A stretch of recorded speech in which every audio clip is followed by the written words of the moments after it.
जैसा कि अभी हम सभी ने भारतीय दर्शन को श्रवण किया, उसमें अनेकानेक दर्शनों को समझा एवं समझने का प्रयत्न किया, जैसे वेदांत दर्शन या फिर जैन दर्शन, बौद्ध दर्शन, योग दर्शन इत्यादि सभी को बहुत अच्छे समझने का प्रयास किया।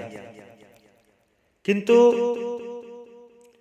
ये सब दर्शनों के बाद भी जो बौद्ध एवं न्यायिक ज्ञान मीमांसीय प्रश्नों पर अनेकानेक विवाद होते रहे।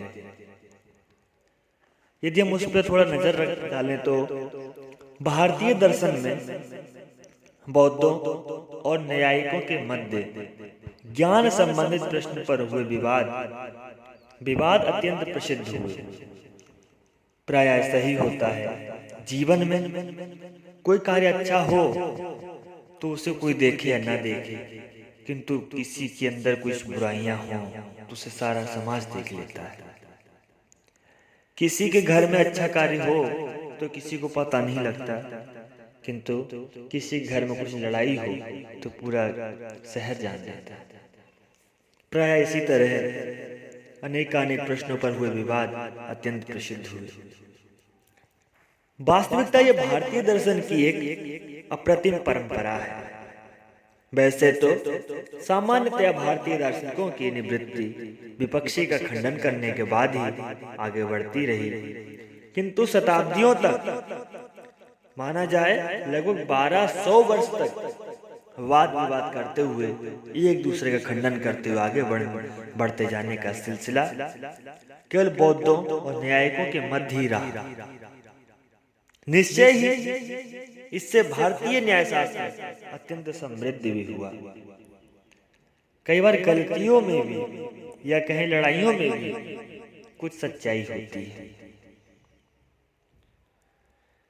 ज्ञान के स्वरूप पर प्रकाश डालने के पूर्व भारतीय दर्शन में ज्ञान के महत्व की चर्चा करना आवश्यक है। ज्ञान के महत्व को सभी भारतीय दार्शनिकों ने स्वीकार किया है। हृदय ज्ञानम की मुक्ति अर्थात बिना ज्ञान के मुक्ति संभव नहीं है। इससे सभी भारतीय दार्शनिक सहमत हैं। न्याय और बौद्ध दर्शन भी इसी आदर्श को लेकर आगे बढ़ते हैं। गौतम बुद्ध ने दुखों की जड़ विद्या को बतलाया था, जिसे दूर करने में विद्या अर्थात ज्ञान को ही समर्थ बतलाया। इसी तरह न्याय दर्शन के प्रतिपादक महर्षि गौतम पहले सूत्र में कहते हैं कि प्रमाण आदि 16 पदार्थों का ज्ञान मुक्ति दिलाने वाला है। कहने का मतलब है कि बौद्ध और न्याय दोनों ही दर्शन ज्ञान को मुक्ति का हेतु कहते हैं। किंतु यह ज्ञान क्या है? ज्ञान का कार्य क्या है? क्या ज्ञान से बाहरी जगत की वस्तुओं की सिद्धि होती है? इस प्रकार आदि अनेक प्रश्नों पर न्यायिक और बौद्धों में विवाद बना रहा। न्याय दर्शन में ज्ञान की अनेक विशेषताएं बताई, जिससे न्याय के अनुसार ज्ञान के स्वरूप पर पर्याप्त प्रकाश पड़ता है। न्याय दर्शन के अनुसार ज्ञान आत्मा का विशेष गुण है, जो ज्ञान की सामग्री उपस्थित होने पर जीव आत्मा में उत्पन्न होती है। फिर बताया न्याय दर्शन के अनुसार ज्ञान विषय को अभिव्यक्ति प्रकट करता है, वह विषय को उत्पन्न नहीं करता। दीपक के समान विषय को प्रकाशित करता है। चाक्षुष अर्थात नेत्र, रसना, ग्रोथ, घ्राण, स्रोत और त्वक, इन 5 ज्ञानेंद्रियों और मन की सहायता से आत्मा में ज्ञान की उत्पत्ति होती है। 5 ज्ञानेंद्रियों से क्रमशः रूप, रस, शब्द, गंध और स्पर्श का ज्ञान होता है। न्यायिक ज्ञान के 2 प्रकार बताते हैं, यथार्थ ज्ञान और अयथार्थ। जो वस्तु जैसी है उसको वैसा ही जानना, यथा रस्सी को रस्सी जानना यथार्थ ज्ञान है। इसके विपरीत जो वस्तु जैसी है उसको वैसा ही न समझकर और कुछ समझना, जैसे रस्सी को रस्सी न समझकर मृतक सर्प समझना, इसे ही अयथार्थ ज्ञान है। इन्हें ही प्रमा और अप्रमा भी कहते हैं। प्रमा में अनुभवात्मक ज्ञान होता है, स्मृति नहीं आती। अप्रमा में संशय, विपर्य और तर्क आते हैं। न्याय दर्शन का विश्वास है कि ज्ञान यथार्थ सत्ता का सूचक है। यथार्थ सत्ता यानी बाहरी जगत में होती है और हम उसका ज्ञान प्राप्त करते हैं। इस तरह न्याय दर्शन वस्तुवादी प्रमाणित है। इधर बौद्ध दर्शन के 4 संप्रदाय हैं: वैभाषिक, सौत्रांतिक, विज्ञानवादी और माध्यमिक। इनमें से वैभाषिक और श्रोत्रांतिक तो बाहरी जगत की सत्ता किसी तरह मानते हैं, किंतु विज्ञानवादी और माध्यमिक यानी शून्यवादी बाहरी जगत की सत्ता नहीं मानते। किंतु इस तरह बाहरी जगत की सत्ता न मानने पर तो ज्ञान का महत्व समाप्त हो जाएगा। इसीलिए न्यायिक बौद्धों के अनेकानेक विचारों की आलोचना करते हैं। बौद्धों के विरुद्ध न्यायिक बाहरी जगत की सत्ता में पूर्ण विश्वास रखते हैं। उनका मत है कि बाहरी जगत की सत्ता को न मानने पर तो पदार्थ के तत्व ज्ञान द्वारा मुक्ति का विचार ही व्यर्थ हो जाएगा। बौद्धों के विरुद्ध न्यायिक अनेकानेक तर्क भी देते हैं। न्यायिक कहते हैं कि प्रत्येक व्यक्ति को विचार प्रारंभ करते ही विचार की क्रिया को स्वीकार करना पड़ता है, और जो विचार की क्रिया को स्वीकार करता है उसे यथार्थ ज्ञान को भी स्वीकार करना पड़ता है, क्योंकि विचार तथा यथार्थ सत्ता एक दूसरे पर आश्रित है। जैसा कि उद्योतकर कहते हैं, विचार द्वारा पदार्थ का विश्लेषण हो सकता है तो पदार्थ असत्य नहीं हो सकता, और यदि पदार्थ की सत्ता नहीं है तो विचार द्वारा पदार्थों का विश्लेषण संभव नहीं है। विज्ञानवादी बौद्ध केवल आंतरिक जगत को सत्य कहते हैं, बाहरी जगत उनके अनुसार असत्य है।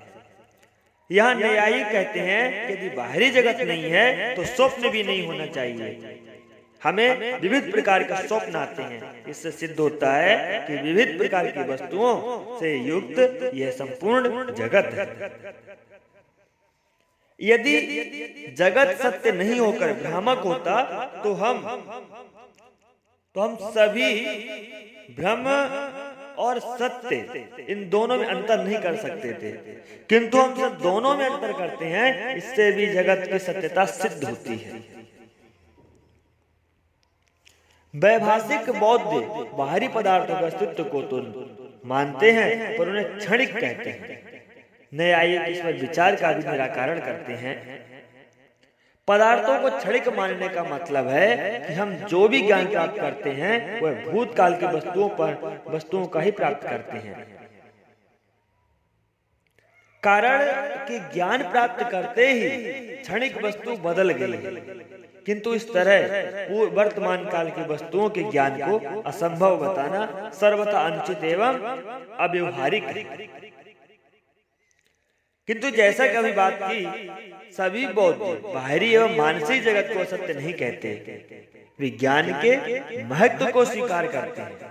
और वैभाषिक के अनुसार बाहरी जगत के संपर्क में आकर इंद्रियों में एक प्रकार का संस्कार उत्पन्न होता है।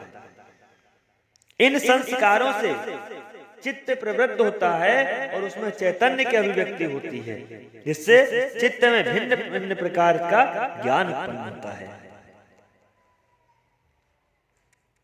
वैभाषिक मत में किसी भी अर्थ की प्राप्ति के लिए उसका सम्यक ज्ञान होना आवश्यक है। वैभाषिक यथार्थ ज्ञान अथवा प्रमा को ही सम्यक ज्ञान कहते हैं। आचार्य धर्मकीर्ति के अनुसार सम्यक ज्ञान से ही सभी पुरुषार्थों की सिद्धि प्राप्त होती है। वैभाषिक बौद्ध ज्ञान की विशेषता किसी नवीन अर्थ को प्रकाशित करना भी बताते हैं। आगे बताया प्रमाण, जिस तरह प्रत्येक दर्शन में प्रमाण की बात आई, तो वैसे ही यह सवाल जवाब में भी प्रमाण की बात आई। किसी भी प्रकार का अस्तित्व तीन वस्तुओं की अपेक्षा रखता है, प्रमाता, प्रमेय और प्रमाण। अभी प्रमाता ज्ञान को कहते हैं, जो वस्तु का ज्ञान प्राप्त करता है। दूसरा प्रमेय ज्ञेय पदार्थों को कहते हैं, जिसका ज्ञान प्राप्त किया जाता है। फिर प्रमाण ज्ञाता भी रहे और ज्ञेय भी रहे, पर ज्ञान का साधन न रहे तो कैसे ज्ञान प्राप्त होगा। इसीलिए प्रमाण का तात्पर्य इस व्याप्ति के साधन से ही है। प्रमाण के तात्पर्य को न्यायिक और बौद्ध दोनों ही स्वीकार करते हैं। वात्स्यायन के अनुसार जिस साधन से प्रमाण को प्रमेय का ज्ञान हो वह प्रमाण है। इसीलिए इसे प्रमा के कारण साधन भी कहा जाता है। कहते हैं प्रमाकरणम प्रमाणम, धर्म कीर्ति के अनुसार ज्ञान के अर्थ सारूप्य को प्रमाण कहते हैं। न्याय दर्शन में प्रमाण को सर्वाधिक महत्व दिया गया है। इसे ज्ञान का मापक तुला दंड कहा गया है। न्याय शास्त्र में इसका महत्व इसी में समझ आता है कि कई बार न्याय शास्त्र को प्रमाण शास्त्र ही कह दिया जाता है। शून्यवादियों ने यद्यपि प्रमाण की आलोचना की है, जिसका खंडन गौतम न्याय सूत्र में किया गया जाता है, किंतु अन्य बौद्धों ने प्रमाण को महत्वपूर्ण माना है। बौद्ध मुनि धर्म कीर्ति के अनुसार प्रमाण वह ज्ञान है जो अज्ञात को अर्थ को प्रकाशित करता है, यथा वस्तु स्थिति के सभी विपरीत नहीं जाता। इस तरह बौद्ध न्याय में भी प्रमाण महत्वपूर्ण है। तभी तो दिग्नाग ने अपने ग्रंथ का नाम प्रमाण समुच्चय और धर्म कीर्ति ने अपने ग्रंथ का नाम प्रमाण वार्तिक रखा। प्रमाण के अन्य दर्शन में प्रमाण के 4 प्रकार माने गए हैं: प्रत्यक्ष, अनुमान, उपमान और शब्द। किंतु बौद्ध दर्शन में प्रमाण के 2 प्रकार स्वीकार किए गए हैं: प्रत्यक्ष और अनुमान। बौद्ध दार्शनिक उपमान और शब्द को प्रमाण नहीं मानते। अब हम इन प्रमाणों को लेकर न्यायिकों और बौद्धों के मध्य हुए विवाद को देखें अगर, तो जैसा कि अभी बात की, प्रत्यक्ष प्रमाण को बौद्ध और न्यायिक दोनों स्वीकार करते हैं, किंतु दोनों के प्रत्यक्ष संबंधी विचार में मतभेद है। इंद्रिय और अर्थ यानी वस्तु के सन्निकर्ष समीपता से संदेह रहित एक व्यभिचारी या अव्यभिचारी ज्ञान उत्पन्न करने के साधक को प्रत्यक्ष प्रमाण कहते हैं। जो सामने हुआ या जो सामने हो रहा है, वही कल्पना रहित निर्वाण ज्ञान का प्रत्यक्ष कहते हैं। इससे वस्तु का सुलक्षण मात्र ज्ञात होता है। बौद्ध मत में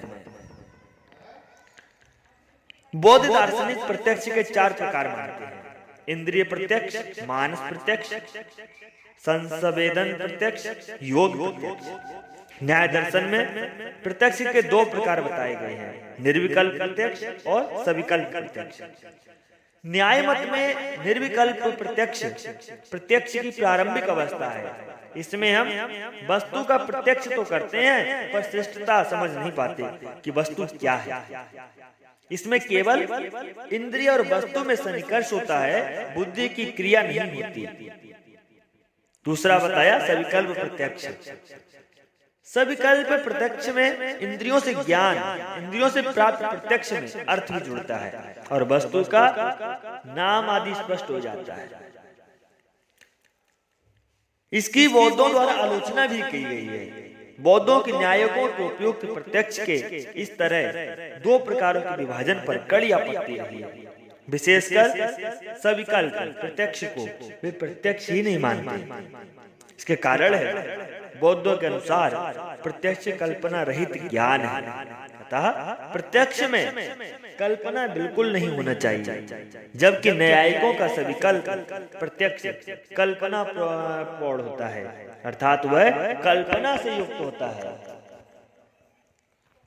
कल्पना धर्म नीति के धर्म कीर्ति के अनुसार कल्पना वह प्रकृति है जिसमें किसी पदार्थ को नाम दिया जाता है न्यायिकों ने सविकल्प प्रत्यक्ष में ज्ञाता मन और इंद्रिय द्वारा जाति आदि का विवेचन करके ही विषय को ग्रहण करता है, इसलिए उसे बौद्ध कल्पना प्रौढ़ कहते हैं। बौद्ध के अनुसार प्रत्यक्ष द्वारा हम वस्तु के केवल स्वलक्षण अर्थात वस्तु का अपना रूप जो शब्द आदि के बिना ही ग्रहण किया जाए उसी का ही ज्ञान कर पाते हैं। इसके द्वारा हमें वस्तु के सामान्य लक्षण का ज्ञान नहीं होता। बेवास्तविकता वस्तु के सामान्य लक्षण के ज्ञान में कल्पना की आवश्यकता होती है। यह अनुमान का विषय है, प्रत्यक्ष का नहीं। फिर अनुमान प्रमाण न्याय शास्त्र का सर्वाधिक महत्वपूर्ण प्रमाण है। चारवाक को छोड़कर शेष सभी दर्शनों ने इसे स्वीकार किया है। वैशेषिक और बौद्ध दोनों ही अनुमान प्रमाण को स्वीकार करते हैं। अनुमान का शाब्दिक अर्थ है पश्चात ज्ञान। पश्चात का ज्ञान अर्थात पूर्व ज्ञान के पश्चात होने वाला ज्ञान अनुमान। न्याय दर्शन के अनुसार यहाँ पूर्व ज्ञान से तात्पर्य प्रत्यक्ष ज्ञान से है। जैसे दूर पहाड़ पर धुएं का प्रत्यक्ष का यह अनुमान करना कि वहाँ आग है, अनुमान प्रमाण कहलाता है।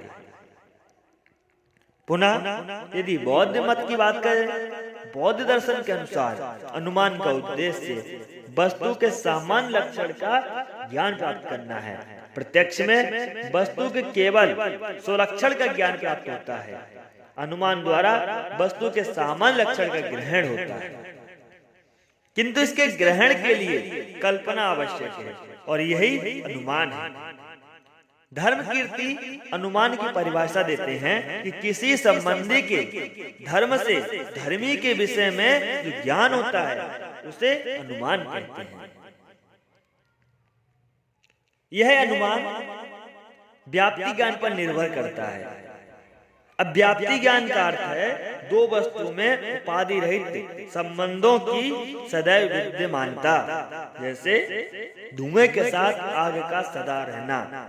इसी कारण धुएं को देखकर हम अनुमान करते हैं कि धुआं है तो आग अवश्य होगी।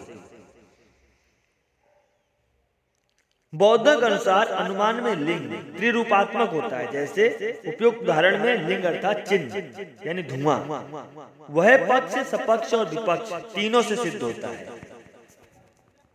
पक्ष अर्थात पर्वत पर एवं सपक्ष अर्थात रसोई घर में उसका भाव होना चाहिए और विपक्ष जैसे तालाब में उसका अभाव होना चाहिए। न्यायिक केवल पक्ष और सपक्ष को सिद्धि को महत्व देते हैं। इसके साथ ही हेतु और साध्य के बीच अविनाभय संबंध भी बौद्ध आवश्यक बताते हैं, जिसका अर्थ है एक के अभाव में दूसरे का न होना। ऐसा संबंध जैसे आग के अभाव में धुएं का न होना। अनुमान के प्रयोजन की दृष्टि से किए गए भेद स्वार्थानुसार और परार्थानुसार को बौद्ध और न्यायिक दोनों ही स्वीकार करते हैं। दोनों के अनुसार स्वार्थ अनुमान अपने लिए होता है और परार्थ अनुमान अन्य को समझने के लिए होता है। स्वार्थ अनुमान ज्ञानात्मक होता है जबकि परार्थानुमान शब्दात्मक होता है। इसमें व्यवस्थित भाषा और सुगठित वाक्य रचना का प्रयोग किया जाता है। न्याय शास्त्र में अनुमान के वाक्यों को ही अवयव कहा जाता है। अवयव न्यायिकों और बौद्धों में अनुमान प्रमाण के अवयवों की संख्या को लेकर भी विवाद बना रहा है। दोनों में विचार और सभी चीज का मतभेद रहा है। न्याय दर्शन के अनुसार स्वार्थ अनुमान में 3 अवयवों प्रतिज्ञा हेतु उदाहरण से काम चल जाता है, पर परार्थ अनुमान के लिए 5 अवयवों प्रतिज्ञा हेतु उदाहरण, उपनय और निगमन का होना आवश्यक है। उदाहरण के लिए हम न्याय दर्शन के प्रसिद्ध अनुमान को जानें। प्रतिज्ञा यानी पर्वत पर आग है। हेतु यानी चिन्ह, वहाँ क्या आग की पुष्टि कैसे की? क्योंकि वहाँ धुआं है। तीसरा उदाहरण, जहाँ जहाँ धुआं है वहाँ वहाँ आग है। फिर उपनय, पर्वत पर धुआं है तो आग है। निगमन, इसीलिए पर्वत में आग है क्योंकि वहाँ धुआं है। न्याय दर्शन के इस पंचावयव अनुमान को बौद्ध दार्शनिक अस्वीकार करते हैं। उनके मत से परार्थानुमान में प्रारंभ के 3 अवयवों से काम चल जाता है। धर्म कीर्ति तो तृतीय अवयव उदाहरण को भी आवश्यक नहीं कहते। उनके अनुसार इतना ही कहना पर्याप्त है, पर्वत अग्नि वाला है, क्योंकि उसमें धुआं है। धुआं है तो आग है। अनेक तरह से हर चीज में, हर पदार्थ में इनका आपसी विवाद बना रहा। फिर बात करें शब्द प्रमाण की। शब्द प्रमाण न्याय दर्शन द्वारा प्रस्तुत चौथा प्रमाण है। यह भी उसके अनुसार प्रत्यक्ष अनुमान और उपमान के समान एक स्वतंत्र प्रमाण है। महर्षि गौतम के अनुसार आप्तोपदेशः शब्दः, अर्थात आप्त का उपदेश ही शब्द है। यहाँ आप्त का अर्थ है जो सत्य को प्राप्त कर चुका हो। यह कोई ग्रंथ अथवा व्यक्ति भी हो सकता है। बौद्ध दार्शनिक न्यायिकों के इस प्रमाण को भी स्वतंत्र प्रमाण नहीं मानते। उनके अनुसार यह प्रमाण प्रत्यक्ष और अनुमान में ही अंतर्भूत है। बौद्ध यह भी कहते हैं कि शब्द किसी वस्तुत पदार्थ का निर्देशन नहीं करते, बल्कि अभाव का निर्देशन करते हैं, ताकि वास्तविक अनुमति वस्तु का ज्ञान हम सभी प्राप्त कर सकें। जैसे वे कहते हैं कि जब हम गाय कहते हैं तो यह केवल उन वस्तुओं का भाव अपोह ही दिखाता है जो गाय नहीं, और इस तरह हम निगमन करते हैं कि शब्द गाय वस्तु गाय की ओर ही संकेत करता है। शब्द प्रमाण को स्वीकार करने के कारण न्यायिक वेदों को प्रमाणिक मानते हैं, किंतु बौद्धों के मत में ऐसा स्वीकार करना मनुष्य की जड़ता का लक्षण है। इसके अतिरिक्त बौद्धों का आरोप है कि असत्यता, विरुद्ध बातें तथा पुनरुक्तियों से वेद भरे हुए हैं, अतः इन्हें प्रमाणिक नहीं माना जा सकता। बौद्धों के इन आरोपों को अंतर्क संगत बताते हुए वात्स्यायन ने सबका अपने न्याय भाष्य में विस्तार पूर्वक खंडन किया है। उन्होंने वेदों को पूर्ण रूप से प्रमाणिक बताया है। कहते हैं कि स्वयं बौद्ध आचार्यों ने बुद्ध के वचनों को वेद के समान ही प्रमाणिक स्वीकार किया है, अतः उनके द्वारा शब्द प्रमाण की आलोचना करना उचित नहीं है। बौद्धों और न्यायिकों में इस बात पर विवाद रहा है कि कोई विषय एक से अधिक प्रमाणों से ग्रहण किया जा सकता है अथवा नहीं। जो दर्शन इसे संभव मानता है उसे प्रमाण संपलवादी कहते हैं। न्याय दर्शन इस मत का समर्थक है, जबकि बौद्ध इस मत को अस्वीकार करता है। इस तरह न्याय प्रमाण संपलवादी है। न्याय के अनुसार कई बार जिस ज्ञान की प्राप्ति का एक प्रमाण से होती है, उसकी प्राप्ति अन्य प्रमाणों से भी होती है। जैसे पर्वत पर धुएं को देखकर हमें अनुमान से ज्ञात होता है कि पर्वत पर आग है। यह ज्ञान हमें प्रत्यक्ष से भी होता है। यही प्रमाण संबल कहलाता है। प्रमाण व्यवस्था बौद्धों का मत है, जिनके अनुसार प्रत्यक्ष और अनुमान ये दो अलग अलग प्रमाण हैं और दोनों के क्षेत्र भिन्न भिन्न हैं। अतः प्रत्यक्ष का विषय प्रत्यक्ष का ही होगा, अनुमान का नहीं। इसी तरह अनुमान का विषय अनुमान का ही होगा, प्रत्यक्ष का नहीं। कहते हैं कि प्रारंभ में बौद्ध ही प्रमाण संपन्न के समर्थक थे, किंतु बाद में भी इसके आलोचक थे। बौद्ध आचार्य दिंगनाग ने सर्वप्रथम यह कहा कि प्रत्येक प्रमाण का अपना एक निश्चित क्षेत्र होता है, जिसमें किसी अन्य प्रमाण की संक्रमण नहीं हो सकता। इसे इस प्रकार दिंगनाग ने प्रमाण व्यवस्था स्थापित की। बौद्ध विज्ञानवादी अपोहवाद के समर्थक हैं। अपोह का अर्थ है अभाव। अपोहवाद का अभिप्राय है कि प्रत्येक वस्तु वास्तविकता किसी वास्तविकता पदार्थ का निर्देशन नहीं करने अपितु अभाव का निर्देशन करते हैं, ताकि हम वास्तविक अनुमति वस्तु का ज्ञान प्राप्त कर सकें। जैसे जब हम गाय कहते हैं तो यह केवल उन वस्तुओं का अभाव अपोह ही दिखाता है जो गाय नहीं है, और इस तरह हम निष्कर्ष निकालते हैं कि शब्द गाय वस्तु गाय की ओर ही संकेत करता है। इस तरह अपोहवाद के अनुसार प्रत्येक वस्तु अपने से भिन्न वस्तु का अपोह करती है। इसलिए न्यायिक इस कार्य हेतु सामान्य जाति की सहायता लेते हैं। इसका अर्थ है कि उस प्रकार की वस्तु सभी वस्तुओं उपस्थित सामान्य गुण, किंतु जाति जहाँ भावात्मक सत्ता है वहाँ अपोह अभावात्मक सत्ता है। इस तरह न्यायिक अपोहवादी के विरोधी है और बौद्ध अनित्यवादी होने के कारण सामान्य जाति की सत्ता नहीं मानते, इसीलिए वे अपोहवादी हैं। पुनः भारतीय दार्शनिकों ने ज्ञान की प्रमाणिकता पर भी गंभीर विचार किया है, किंतु ज्ञान की प्रमाणिकता कैसे सिद्ध हो, इस प्रश्न को लेकर उनमें अनेक अत्यंत मतभेद है। ज्ञान की प्रमाणिकता का तात्पर्य है प्रमाण के द्वारा अपने जो ज्ञान प्राप्त किया है उसकी यथार्थता अथवा सत्यता का निर्णय होना। निश्चय ही यह जानना आवश्यक भी है कि प्रमाणों के द्वारा हमने जो ज्ञान प्राप्त किया है वह सत्य है अथवा नहीं।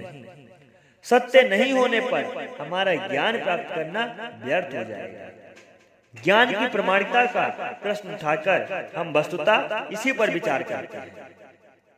भारतीय दर्शन में इसे ही प्रामाण्यवाद कहा गया। इस तरह यह प्रश्न ज्ञान के प्रामाण्य का प्रश्न है। ज्ञान के प्रामाण्य का लेकर जैसा कि वो भी बात की कि भारतीय दर्शकों में अनेक मतभेद हुए। यह मतभेद इस प्रश्न को लेकर है कि ज्ञान की यथार्थता को अपने आप सिद्ध होती है अथवा यह अन्य साधनों द्वारा प्रमाणित होती है। जो दार्शनिक प्रथम मत के अनुसार अर्थात इस मत के समर्थक है कि ज्ञान की यथार्थता अपने आप सिद्ध होती है, उनका सिद्धांत स्वतः प्रामाण्यवाद कहलाता है। स्वतः का अर्थ है अपने आप। इसके विपरीत जो दार्शनिक इस मत के समर्थक हैं, ज्ञान की सत्यता अपने आप सिद्ध नहीं होती, उसकी सिद्धि के लिए अन्य साधन अर्थात प्रमाणों की आवश्यकता पड़ती है, उनका सिद्धांत परता प्रामाण्यवाद कहलाया। परता का अर्थ है दूसरे के द्वारा। जहां तक न्यायिकों और बौद्धों की स्थिति है, यहाँ दोनों परता प्रामाण्यवाद के समर्थक हैं। बताते हैं कि भारतीय दर्शन में ज्ञान के प्रामाण्य के साथ ही ज्ञान के अप्रामाण्य पर भी विचार हुआ। ज्ञान के अप्रामाण्य से तात्पर्य ज्ञान की अयथार्थता से। दूसरे शब्दों में अप्रामाण्यवाद ज्ञान की असत्यता अथवा अयथार्थता की जांच का सिद्धांत है। प्रामाण्यवाद के समान यहाँ भी प्रश्न उठता है कि ज्ञान के अप्रामाण्य की जांच अपने आप हो जाती है अथवा इसके लिए अन्य साधनों की आवश्यकता पड़ती है या नहीं। तो भारतीय दर्शन इस विषय पर भी स्वतः और परता इन दो भागों में बटे हुए। कुछ के अनुसार स्वतः ही ज्ञान का अप्रामाण्य सिद्ध हो जाता है और कुछ के अनुसार इसकी सिद्धि के लिए अन्य साधनों की आवश्यकता भी पड़ती है। जहां तक बौद्धों और न्यायिकों का इस संबंध में मत है, यहाँ दोनों विपरीत जाते हैं। न्यायिक जहाँ परत अप्रामाण्यवाद के समर्थक हैं, वहाँ बौद्ध स्वतः अप्रामाण्यवाद के वो मानते हैं। जैसा कि अभी बात की, न्याय दर्शन प्रामाण्य और अप्रामाण्य दोनों ही संदर्भ में पड़ता है। इस तरह इसके अनुसार प्रमाणों के द्वारा प्राप्त ज्ञान की यथार्थता अथवा अयथार्थता दोनों का निर्णय स्वयं ज्ञान में निहित नहीं होता। इसके लिए हमें किसी अन्य प्रमाण का सहारा लेना पड़ता है। जैसे सामने घड़े में भरे हुए जल का प्रत्यक्ष करते हैं, किंतु ये कैसे तय हो कि सामने घड़े में भरा जल जल ही है। स्वतः प्रामाण्यवादी यह कहेंगे कि जल के प्रत्यक्ष ज्ञान के साथ ही साथ यह सिद्ध हो जाता है कि वह यथार्थ में जल ही है, कोई और वस्तु नहीं। फिर बोला प्रामाण्य की कसौटी, किंतु परता प्रामाण्यवादी यहाँ कहते हैं कि इस तरह प्रत्यक्ष ज्ञान द्वारा या प्रत्यक्ष द्वारा प्राप्त जल के ज्ञान को हम तभी प्रमाणिक मानेंगे जब किसी अन्य प्रमाण द्वारा इस बात की पुष्टि कर लेंगे कि वह जल ही है।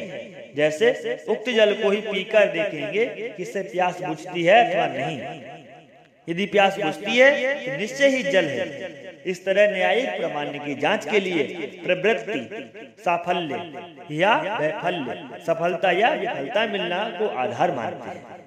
यदि निवृत्ति सफल होती है, जैसे जल से प्यास बुझती है, तो यह ज्ञान प्रमाणिक है। और यदि प्रवृत्ति असफल होती है, अर्थात जल से प्यास नहीं बुझती, तो यह ज्ञान अप्रमाणिक है। न्यायिकों का यह सिद्धांत लोक में भी प्रचलित देखा जाता है। सामान्यतया लोग किसी भी ज्ञान की यथार्थता की जांच उसके फल से ही करते हैं। दूसरे शब्दों में ज्ञान की अर्थ क्रिया कारित्व ही उसका प्रमाण है। स्वतः प्रामाण्य में अनेक कठिनाइयां आती हैं। न्यायिक कहते हैं कि ज्ञान को स्वतः प्रमाण्य मानने में दोष यह है कि ऐसी स्थिति में किसी भी ज्ञान में भ्रांति की संभावना नहीं छोड़ना चाहिए। जबकि हमें कई बार प्रमाणजन्य ज्ञान में भी भ्रांति होती है। जैसे हम प्रत्यक्ष करते हैं कि सीप का या फिर सीप पर वास्तव में वहां चांदी होती है। यदि इस प्रत्यक्ष की हुई सीप की प्रमाणिकता की जांच अन्य साधन परत अन्य से कर ली जाए तो वह फिर भ्रांति नहीं होगी। स्वयं में तो भ्रांति भी हो सकती है, किंतु यदि कोई दूसरा प्रमाणित करे तो भ्रांति का अर्थ निकल जाता है। यहाँ आलोचकों का कहना है कि यदि ज्ञान की प्रमाणिकता के लिए अन्य प्रमाण अपेक्षित हैं, तब तो अन्य प्रमाण द्वारा ज्ञान की प्रमाणिकता के लिए भी किसी अन्य प्रमाण की आवश्यकता होगी, किंतु फिर यह सिलसिला कभी समाप्त नहीं होगा।